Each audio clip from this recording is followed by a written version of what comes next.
और बीजेपी का मतलब बलात्कारी जानलेवा पार्टी है। इन्होंने मणिपुर जैसे, हरियाणा जैसे राज्यों में देश की बेटी को, देश के महिलाओं को अपमानजनक काम करने का 9 साल बेमिसाल इनका एक नारा था।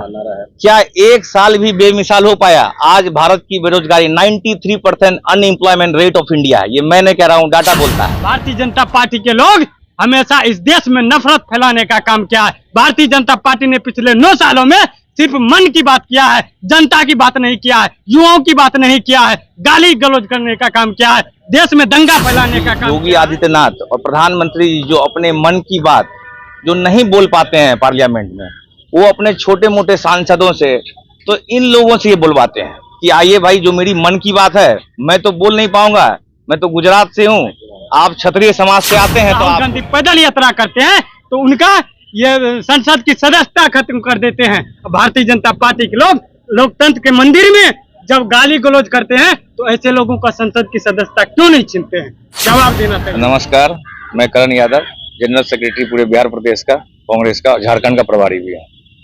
मोहम्मद अजमेर करीम, बिहार प्रदेश युवा कांग्रेस प्रदेश प्रवक्ता, सोशल मीडिया अध्यक्ष, युवा कांग्रेस पूर्णिया।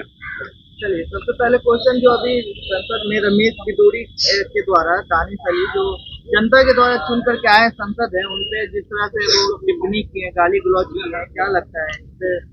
सबसे पहले आपके न्यूज चैनल के माध्यम से जितने भी दर्शक हैं उनको मेरा नमस्कार। पत्रकार महोदय, आपने सवाल किया कि भारतीय जनता पार्टी के सांसद ने जिस तरीके से लोकतंत्र के मंदिर में और लोकतंत्र संविधान के मंदिर में भारतीय जनता पार्टी के लोगों ने अपमानजनक और टिप्पा टिप्पणी और इस देश के और भारतीय जनता पार्टी के लोग जिस तरह से बयानबाजी किए हैं, यह शर्मनाक और लोकतंत्र की हत्या और संविधान की ये लोग धज्जियां उड़ा रहे हैं।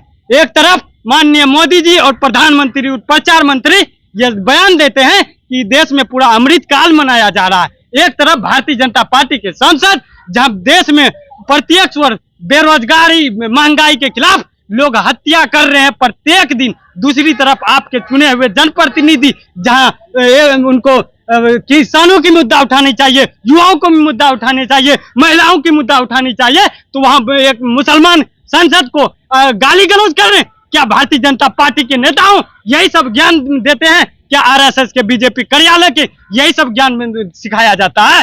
भारतीय जनता पार्टी के लोग हमेशा इस देश में नफरत फैलाने का काम किया है। भारतीय जनता पार्टी ने पिछले 9 सालों में सिर्फ मन की बात किया है, जनता की बात नहीं किया है, युवाओं की बात नहीं किया है, गाली गलौज करने का काम किया है, देश में दंगा फैलाने का काम किया है। और बीजेपी का मतलब बलात्कारी जानलेवा पार्टी है। इन्होंने मणिपुर जैसे, हरियाणा जैसे राज्यों में देश की बेटी को, देश के महिलाओं को अपमानजनक काम करने का काम किया है। और खुलेआम भारतीय जनता पार्टी के नेता और सांसद इस पे खुलेआम अत्याचार और बलात्कार किया है। इस घटना जो हुआ है संसद में, जिस तरीके से घटना घटा है, मैं इसका कड़ी निंदा करता हूं।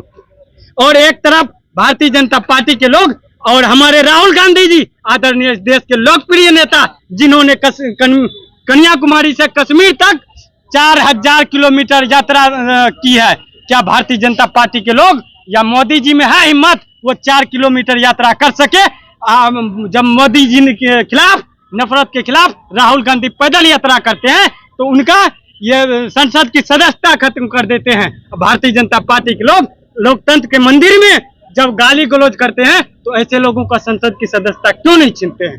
जवाब देना चाहिए मोदी। उसी समय जब वो बोल रहे थे तो उससे पीछे भी 2 लीडर थे उनके बैठे, वो भी हंस रहे थे। इसका मतलब क्या, उसको और बढ़ावा दे रहे थे क्या? देखिए, इसमें नहीं आ रहा था। देखिए, ये जो बयान है रमेश बिदूरी जी है, ये रमेश बिदूरी जी गुर्जर समाज से आते हैं। अब गुर्जर समाज से आया ना, भारत है ना, पूरे भारतवर्ष में गुर्जरों का बड़ा योगदान है, लेकिन शायद इनको नहीं पता है, क्योंकि इनकी एक तो शिक्षा है नहीं। अगर शिक्षित रहते तो पार्लियामेंट में ऐसा बयान नहीं देते। और इनका जो बयान है, जो भी योगी आदित्यनाथ और प्रधानमंत्री जो अपने मन की बात जो नहीं बोल पाते हैं पार्लियामेंट में, वो अपने छोटे मोटे सांसदों से, जो देखिए जाट, गुर्जर, यादव और राजपूत ये क्षत्रिय वंशज में आते थे, तो इनको थोड़ा बुद्धि कम था, इसलिए तलवार चलाते थे। तो इन लोगों से ये बुलवाते हैं कि आइए भाई, जो मेरी मन की बात है मैं तो बोल नहीं पाऊंगा, मैं तो गुजरात से हूँ, आप क्षत्रिय समाज से आते हैं तो आप बोलिए। तो इन कहीं ना कहीं ये एजेंडा मोदी जी का ही है कि कैसे भारत में हिंदू मुसलमान एकता, इन चीजों को हटाकर देश में भ्रष्टाचार को बढ़ाया इन लोगों ने। देश में आज एक महिला सुरक्षित नहीं है।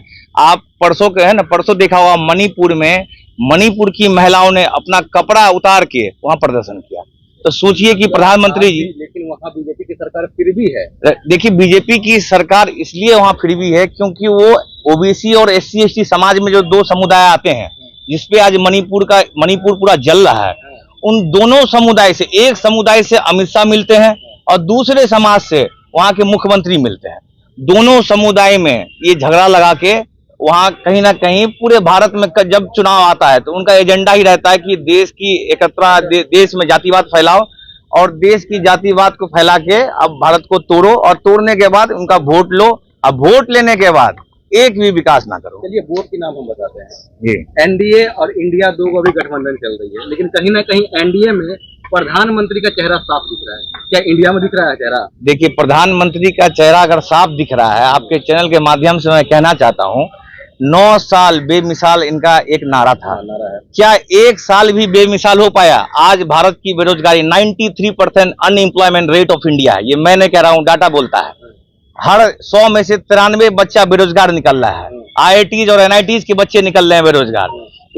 ये प्रधानमंत्री चाहिए देश को, जो 9 साल में 93%। जब हमारी कांग्रेस की सरकार थी 33% बेरोजगारी था देश में, उस 33 को 93 पे ले गई है। जो कांग्रेस की सरकार थी, कांग्रेस की जब सरकार थी 423 रुपए सिलेंडर था लास्ट 2014 में, आज 1200 रुपए सिलेंडर मिल रहा है। 200 रुपए, अब 400 से 1200, आप 1200 में 200 कम कर दीजिए। आप भी पत्रकार महोदय मैथ के स्टूडेंट रहे हैं, तो 1000 रुपए हो गया वो। तब महिला आरक्षण बिल जो पास हुआ है, पत्रकार महोदय सबसे पहले इस बिल को अगर आप सच्चाई रूप से देखिएगा तो इसमें स्पष्ट भारतीय जनता पार्टी के लोग लिखे हैं कि नारी शक्ति वंदन बिल, यानी इस बिल में महिला आरक्षण, यानी आरक्षण, महिला को आरक्षण को तो बीच से ही गायब कर दिया गया है। इस देश में भारतीय जनता पार्टी के अंदर में और माननीय मोदी जी के अंदर में 90% से ज्यादा इसके अफसर हैं, तो उसमें मात्र 3% ही ओबीसी अल्पसंख्यक के लोग हैं। क्या इस देश में यही हो रहा है? भारतीय जनता पार्टी के लोग जब चुनाव का समय होता है तो ये कहते हैं कि हम दलितों को राष्ट्रपति बना दिए हैं कि आज पूरा देश गर्व महसूस कर रहा है। जब मणिपुर जैसे, हरियाणा जैसे राज्यों में महिलाओं के साथ खुलेआम अत्याचार और बलात्कार हो रहा था, जब दिल्ली के जंतर मंतर पे ये हमारे देश की बेटी के साथ जब वो धरना प्रदर्शन हो रहा था, जब अपना हक और अधिकार मांग रहे थे, उस समय आरक्षण के लिए ये लोग क्या नहीं दे रहे थे, सम्मान क्यों नहीं दे रहे थे?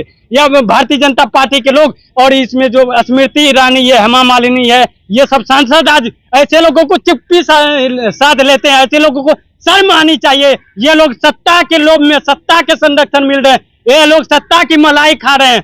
सत्ता की मलाई खाते खाते ये लोग मोटे हो गए हैं। कहीं वही पसंद कर रहे हैं, आपको पता है।